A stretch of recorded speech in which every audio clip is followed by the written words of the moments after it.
7 dungeons, some good, some bad. Ladies and gentlemen, welcome back to another video, and today we are ranking all 7 dungeons in the game and taking a look at everything about them overall. So let's begin with what I believe is the worst dungeon, and it is Grasp of Avarice. Now the reason I have it at number 7 as the worst one is because the lack of innovation. If you think grabbing exotic engrams and depositing them next to a crystal is innovated, I'm so sorry to tell you that it is not. It is easily one of the most boring things you could ever do. It is a very tedious dungeon that drags on for way too long. You can literally cut the second quote-unquote boss fight out of there and it'll feel a lot better. Not to mention, all the weapons are recycled. It is literally a dungeon that you are paying about $25 for. A dungeon that has some very cool armor, I will give it that, but on the same hand, recycled weapons that you're probably not even going to use. Are they good? Yes. Mainly for PvP. Nobody uses any of these weapons for PvE, let's be real. The exotic is amazing, everyone loves it, but it got nerfed into the ground. Nobody ever uses it unless it's like a tool for more DPS, kind of like Divinity or Tractor Cannon. The bosses themselves are recycled. They don't really add anything new to the table. It drags on for way too long. The second part where you actually have to go through the sparrow racing thing, and it's like a carbon copy of the Scourge of the Past encounter. And need I say more? Again, like I said, the only redeeming thing about this dungeon is the armor set. And if you really want to say that paying $25 for an armor set is really all that good, besides the nostalgia factor of getting Gjallarhorn and some D1 weapons that you're never gonna use, I don't know what to tell you.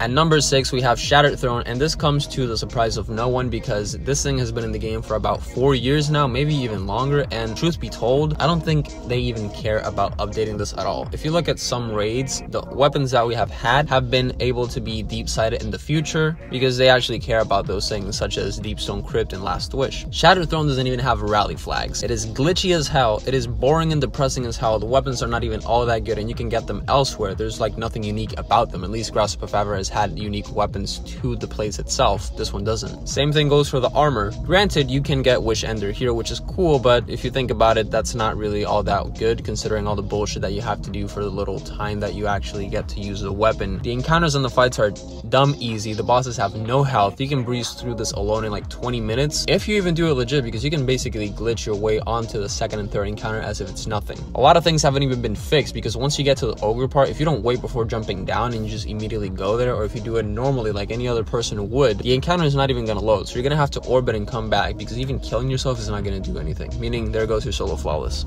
Speaking of, you don't even get a title when you solo flawless a thing, but you do get one when you solo it. It's kind of weird, dude. It's like this dungeon is made because of Forsaken, people loved it, and then everyone just moved on. No updates whatsoever, no nothing. There's no kick about this, and it's kind of sad because if we're being honest, it has a lot of potential, but it is just so depressing and so gloomy every time that it is the pinnacle rotating dungeon. Nobody plays it, and it's not surprising as to why. Yes, it was the first dungeon in Destiny 2, so we applaud it for that, but that's not enough to save it. It is on number 6. Now this is where I believe at number 5 a lot of people will get mad, and it is Spire of the Watcher. Now I might be thinking, why is Spire of the Watcher number 5 at the worst?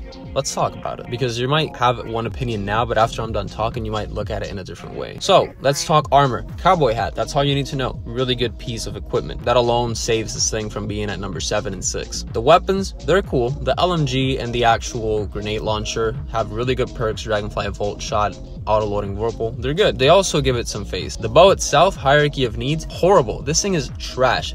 It is not higher just because Heart Shadow exists. Horrible. This thing is so stupid. Everyone was crying, talking about it has the highest DPS, and it fell off. Nobody uses it anymore. It is not good at all. You want to talk about the encounters? Recycled boss, dude. You have the boss from Garden of Salvation in the dungeon. Why? Now, if you're a lore nerd and you're going to tell me, no, the reason why is because, you know, he has to pay rent and he has 2 property. I don't care, okay? Why can you not make a new boss? People complain about duality because he said that Kaido was recycled and whatnot. Bro, at least Kaido is like something we have never fought before. You recycle the entire mechanic of him. You shoot him in the face, he backs away from you, and then you shoot him in the heart until he dies. For whatever reason, they decided to give these motherfuckers so much health that even if you're in a fire team, you're 3-facing if your team is decent or if they're mid.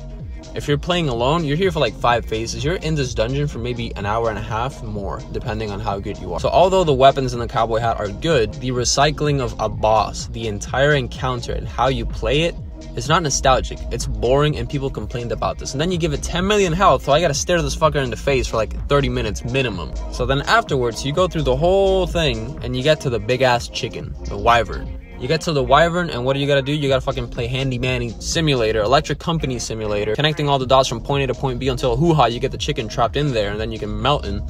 except you don't mount him, because the fucker, if you have a rocket launcher, you're hitting for immune when you hit him in the wings, and if you're using anything else like a linear, boy, you better hope you don't fucking flinch, because you're not going to be able to do any damage. He's gonna fucking lock his health bar and you gotta do it again. And the thing is, it's not even hard. It's very easy to shoot the 5 things like a bullseye type dude, like a cowboy, and then just go into the room, connect all the nodes. Now you're waiting for heavy, now you're waiting for your super, now you're waiting for your team to be ready, and then you're just sitting there like, all right, oh, you have super, all right, let's do it.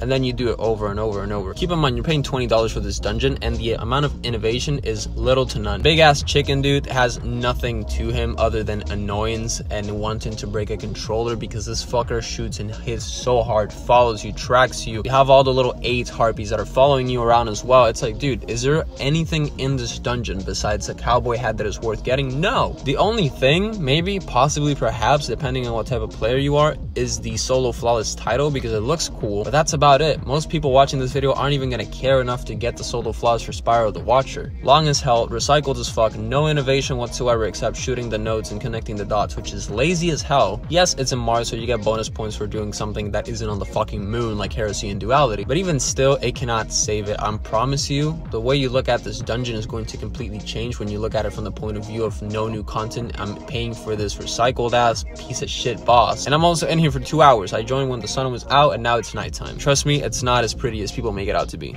At number 4, I have Prophecy. Now, the reason why, number 1, it's free, which is a really good thing. Something else, the weapons, you can use them in a couple of situations. They're cool, they're decent, they're new as well, they're not recycled. Even if they're like reskinned, they're really good. On top of that, something else is that the bosses fall over extremely quickly. They're not really all that strong, but this is where I say that there is a lot of new mechanics that get put into place for new players, because although some things in particular are really boring, tedious, dragged out, and recycled, in the sense of you have to destroy blight to get to the next part, yay, innovative. People have been begging for the 9, dude. You might as well just give them their own dungeon at this point. But it is good because it teaches a lot of people how to get shot 1,000 times and survive. And the reason why I say this is because you have to let go of wanting to have a fire team to do everything with. If you want to do Prophecy with a fire team, this is like a 30-minute dungeon at most, despite the fact that you can basically skip to the first encounter, and it can get very boring very fast, like having to grab motes, especially the elevator part. It just takes a while. Sometimes you don't even know when you're gonna finish. But the looks of the place itself, in contrast to Shattered Throne, are actually beautiful. This is a place that you can look at and think, this is pretty. I like this. This is a wallpaper right here, unlike Shattered Throne, which is making me want to fucking jump off a bridge. The reason why I say this is because this is going to be the gateway into you actually being a good solo player. Now, if you solo flawless all the other dungeons that I mentioned, that's cool or whatnot, but this one in particular, you're getting shot from so many directions and you have to do so many things in so little time.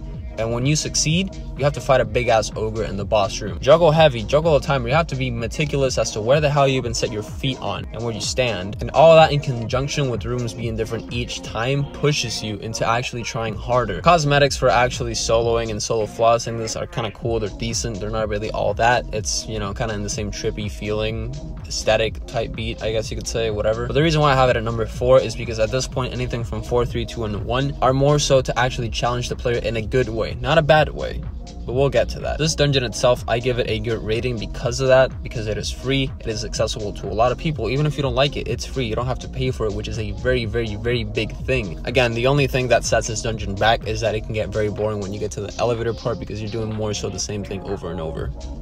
Except, no, you can't. You could a long time ago with like 6 different loadouts. Now, you can only one phase him with like 2 different loadouts at most, and it is very fun to challenge yourself to do it. From Prophecy going forward, these dungeons are good because you are getting challenged in a way that is actually rewarding.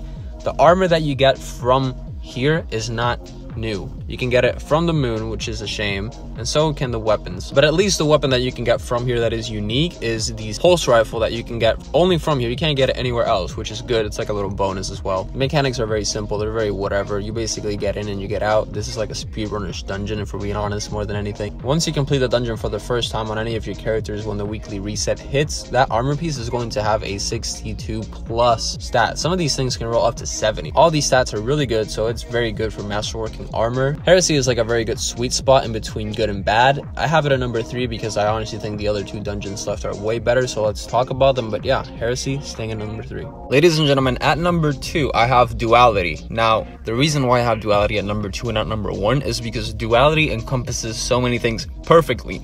You can solo it, you can master it, you can solo master, you can solo flawless, you can solo flawless master. And although that's something that a lot of people would not want to do, it gives you the option to do it.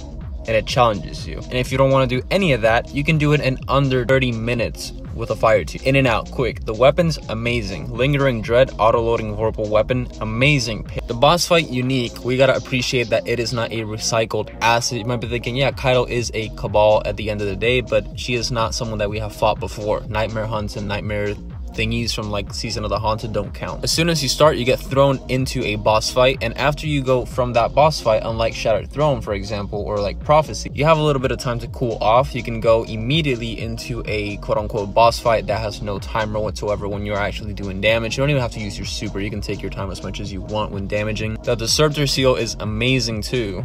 It's not that hard to get, and the title for solo flawlessing it looks amazing as well. I've said this already a couple times. This dungeon really has a lot of things going for it. Back then you could cheese it, now you can't, but even still you can do it very quickly. You can get Artifice Armor, you could farm Artifice Armor at one point. You can skip a lot of encounters, and if you're also in the process of WoW skating, learning how to do mechanics and parkour, movement, and all these different things like grappling with Strand, you can now. This is like the perfect dungeon to do all of that. The only reason why I do not have it at number 1 is because the exotic Heart Shadow is horrible and the armor doesn't look all that good. Those two things are the only reason why this dungeon is at number 2 and not number 1. They are holding that thing back, I swear to God, because if you look at Duality's armor, it is disappointing compared to probably the best armor in the game for raids. It is disappointing when you compare it to the Grasp of Avarice armor, which is probably the best dungeon armor in the game. And for those reasons, that's why I have Duality at number 2. And at number 1, ladies and gentlemen, we have Ghosts of the Deep. Now, this dungeon is horrible to do because of how long it takes, but if you exclude that, I'm talking about solo players.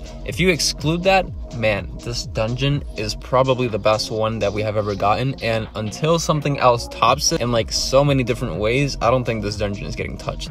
So is it annoying to do? Yes. Does it take forever? Yes. Both bosses are sponges if you do this shit solo. If you have friends, it's like under an hour. You have a secret boss, which is really cool. All the weapons are good, and all the armor looks amazing. Probably the best dungeon armor ever, next to probably Grasp of Avarice. The weapons, I guess all except the glaive, are amazing. I don't use glaives, I really couldn't be able to tell you, but the SMG, the grenade launcher, and the rocket, man oh man, dude, these fucking slap. The exotic that you get from here, the Navigator, really good. It's like in that same bracket of like Tractor Cannon and Divinity with Lumina. It's like a mix of all of them, where you basically play like a support role, healer, medic type role. The seal and the titles for solo and solo flawlessing are amazing, and Ghoul sounds wicked. You get rewarded with a lot of bonus chests, and there is also a secret boss that you can fight optionally for the catalyst. You learn how to juggle a bunch of different things, and this is where you as a solo player who has only done Heresy, Prophecy, and Throne are challenged. You are literally tested, and the weapons that you used to use to kill those bosses are thrown out the window, and now you have to use big boy damage, whether you're alone or with a fire team. Like, it pushes you onto that category as a solo player that you are now ready to low man raids, basically.